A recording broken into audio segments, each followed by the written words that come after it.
प्रभु तेरी वाणी जीवन की रोटी, नैनों की ज्योति अंधेरा मिटाती।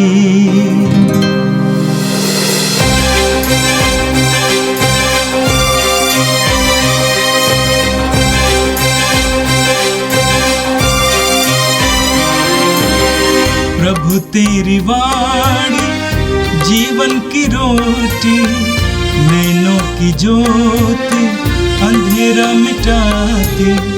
प्रभु तेरी वाणी जीवन की रोटी, नैनों की ज्योति अंधेरा मिटाती। वाणी वाणी वाणी वाणी वाणी पवित्र है, शाश्वत है, जीवन का मन्ना है। 21 नवंबर शुक्रवार। पहला पाठ नबी जकरिया का ग्रंथ, अध्याय 2, वाक्यांश 14 से 17।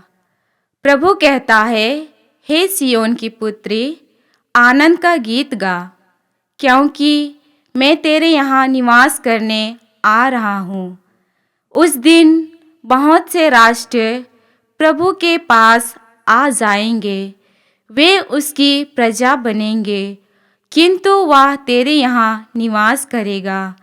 और तू जान जाएगी कि विश्वमंडल के प्रभु ने मुझे तेरे पास भेजा है।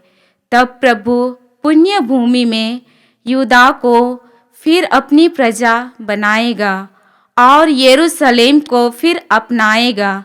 समस्त मानव जाति प्रभु के सामने मौन रहे।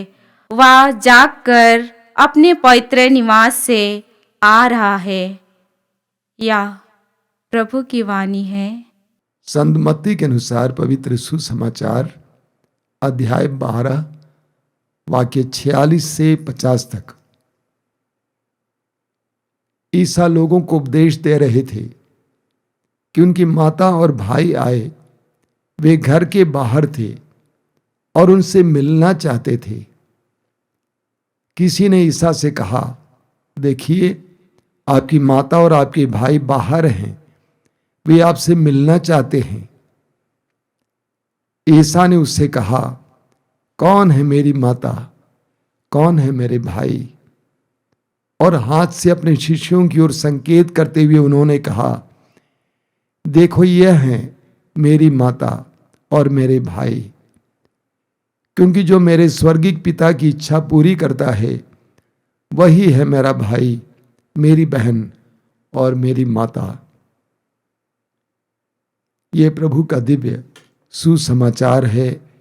क्रिस्त प्रभु की जय।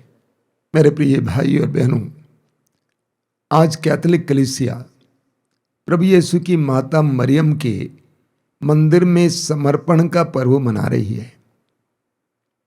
और आज का पहला पाठ जकरिया के ग्रंथ के अध्याय 2 से लिया गया था।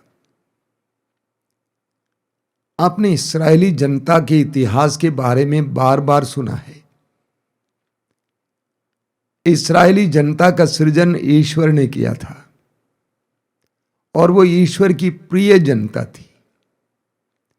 ईश्वर ने उस प्रिय जनता को मिस्र देश की गुलामी से छुड़ाया और कनान देश ले आया और उन्हें कनान देश दिया।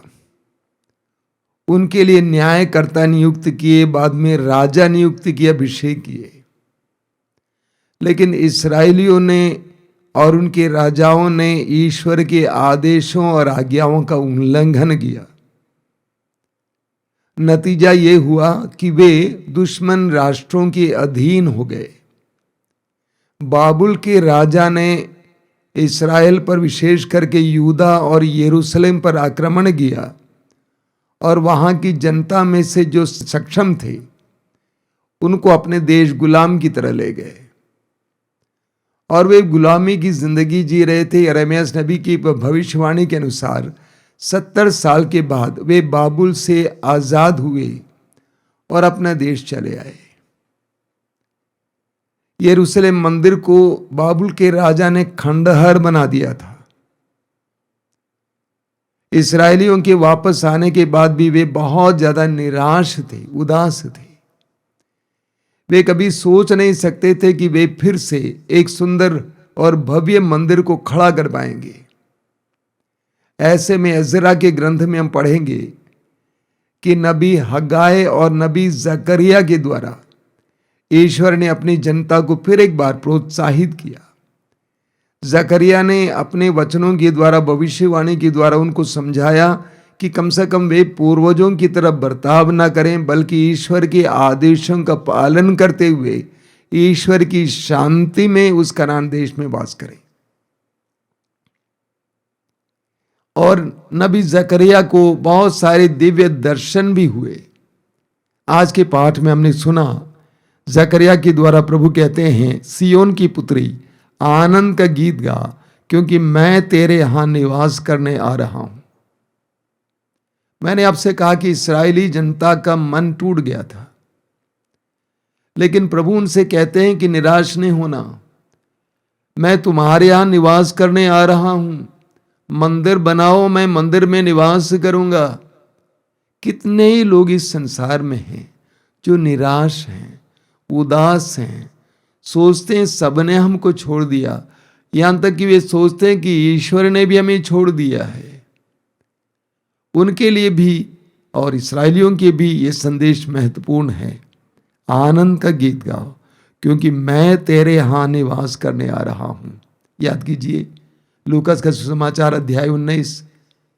जक्केउस जो पापी माना जाता था, समाज के द्वारा पापी ठहराया जाता था, एक पेड़ की डाली पर बैठा हुआ था यीशु को देखने के लिए। और यीशु ने क्या कहा, जल्दी नीचे उतर आओ, आज मुझे तुम्हारे यहां ठहरना है। मेरे प्रिय भाई और बहनों, ये ईश्वर का मनोभाव है। यशायाह नबी अध्याय 54 वाक्य 10 में प्रभु कहते हैं, चाहे पहाड़ टल जाएं और पहाड़ियां डावाडोल हो जाएं, किंतु तेरे प्रति मेरा प्रेम नहीं टलेगा। तेरे लिए मेरा शांति विधान डावाडोल नहीं होगा।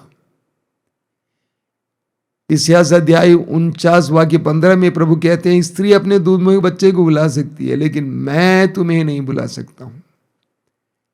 हमारा ईश्वर एक ऐसा ईश्वर है। यहूदा के लोगों ने कभी नहीं सोचा था कि वे शांति के साथ अपने देश में पुनः जी पाएंगे और पुनः एक सुंदर और भव्य मंदिर का निर्माण कर पाएंगे। प्रभु कहते हैं, आनंद का गीत गाओ, क्योंकि मैं तुम्हारे यहां निवास करने आ रहा हूं। आगे प्रभु कहते हैं, तब प्रभु पुण्य भूमि की में यहूदा को फिर अपनी प्रजा बनाएगा और यरूशलेम को फिर अपनाएगा। लूकास के समाचार के अध्याय 15 की उड़ाव पुत्र की कहा वो दृष्टांत उठाइए, कितनी सुंदर बात है। वो उड़ाव पुत्र पिता की संपत्ति का हिस्सा लेकर परदेश जाता है, सब कुछ उड़ा देता है। उसने कभी नहीं सोचा था कि मेरा पिता मुझे अपनाएगा और वो वापस आता है, इस सोच के साथ कि मैं कहूंगा कि मुझे एक दास के रूप में अपने साथ रख लीजिए। लेकिन पिता ने क्या किया, उसको गले से लगाया, उसको अपनाया, उसको सम्मान दिया और दिलाया। ईश्वर यही करता है। प्रभु कहते हैं, तब प्रभु पुण्य भूमि में यहूदा को फिर अपनाएगा। समस्त मानव जाति प्रभु के सामने मौन रहे, वह जाग कर अपने पवित्र निवास से आ रहा है। प्रभु ईश्वर ने यरूशलेम को चुना था, यरूशलेम मंदिर को चुना था अपने निवास के लिए। और यहूदी लोग बड़ी श्रद्धा के साथ यरूशलेम मंदिर की ओर देखते थे और जाते थे, ईश्वर की सांत्वना पाने के लिए, ईश्वर की शक्ति और शांति पाने के लिए।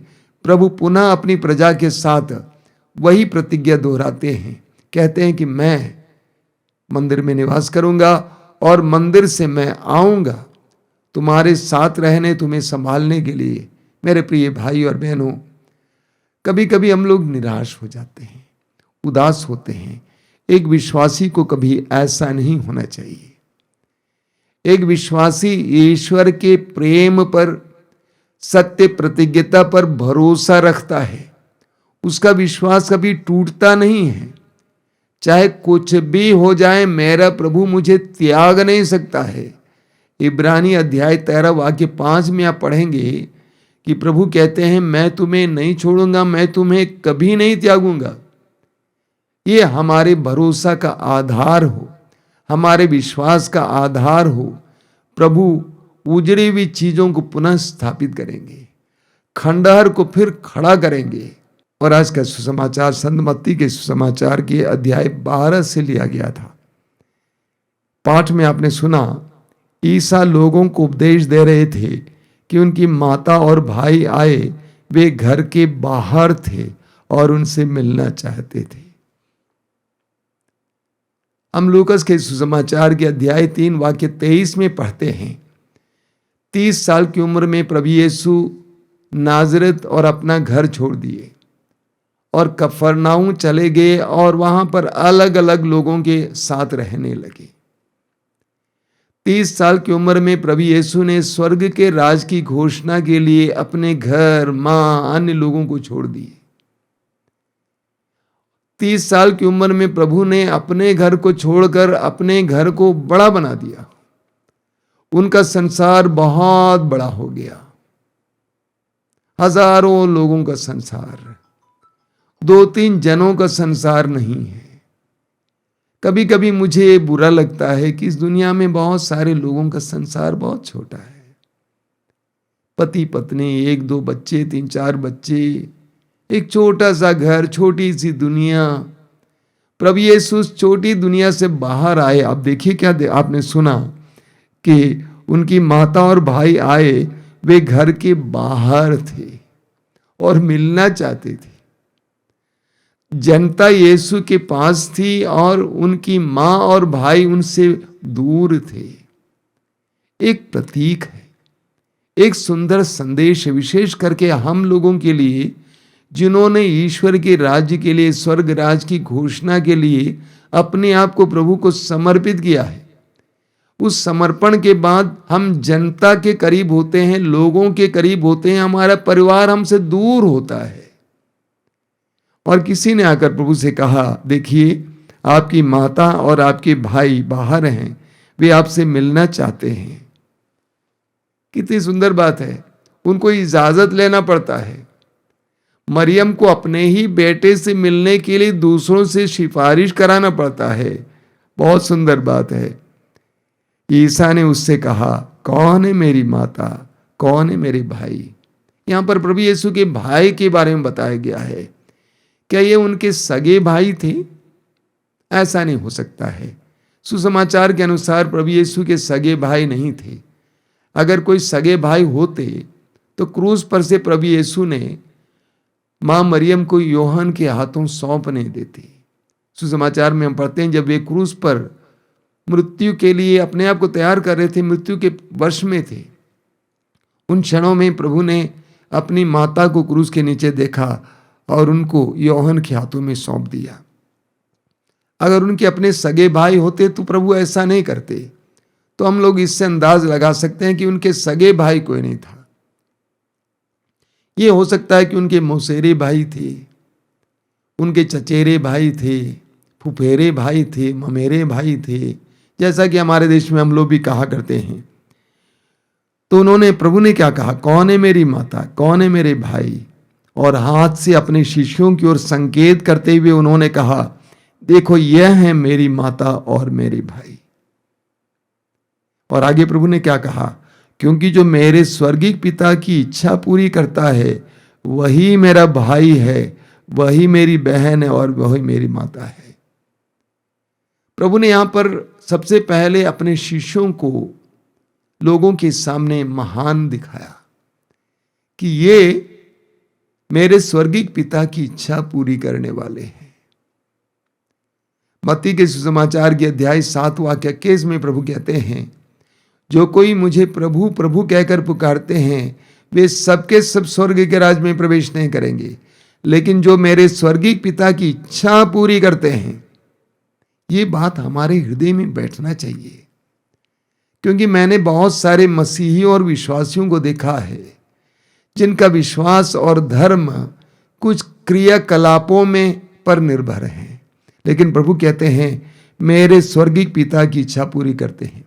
यीशु के शिष्य वे हैं जो यीशु के पिता यानी स्वर्गीय पिता की इच्छा को पूरी करते हैं। यीशु के साथ चलने से कोई यीशु का शिष्य नहीं होता है। यीशु का नाम लेने से कोई यीशु का शिष्य नहीं होता है। क्रूस लटकाने से कोई विश्वासी या ईसाई नहीं हो सकता है। जो ईश्वर की इच्छा को पूरी करता है वही ईश्वर की यीशु के शिष्य हैं। तो क्या यहाँ पर प्रभु यीशु ने माता मरियम को और अपने भाइयों को नीचा दिखाया? बिल्कुल नहीं।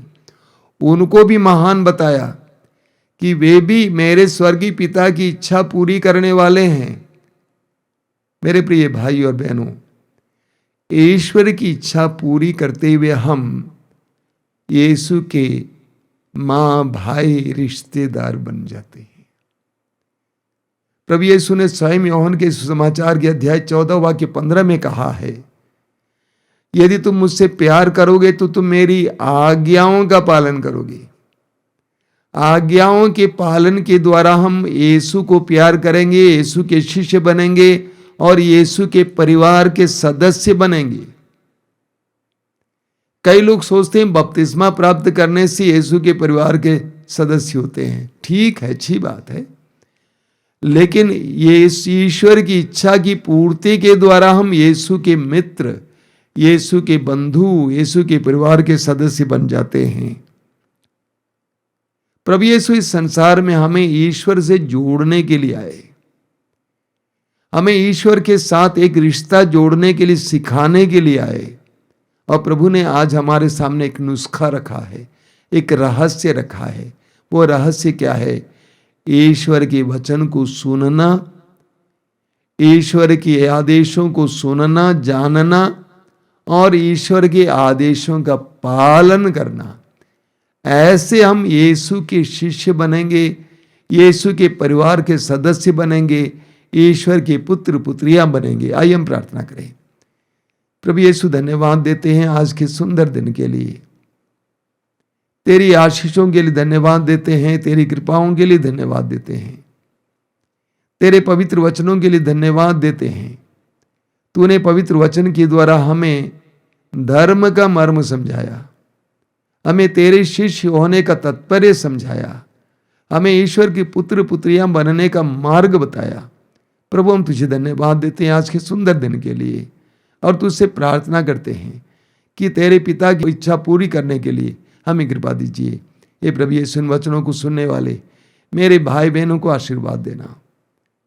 आज वे जहां कहीं भी जाएं वहां पर तेरा सानिध्य हो, उनको इस बात का एहसास हो कि तू उनके साथ है। हमारी प्रार्थना को ग्रहण कर, आमीन। प्रभु तेरी वाणी जीवन की रोटी, नैनों की ज्योति अंधेरा मिटाती। वाणी वाणी वाणी वाणी वाणी पवित्र है, शाश्वत है, जीवन का मन्ना है।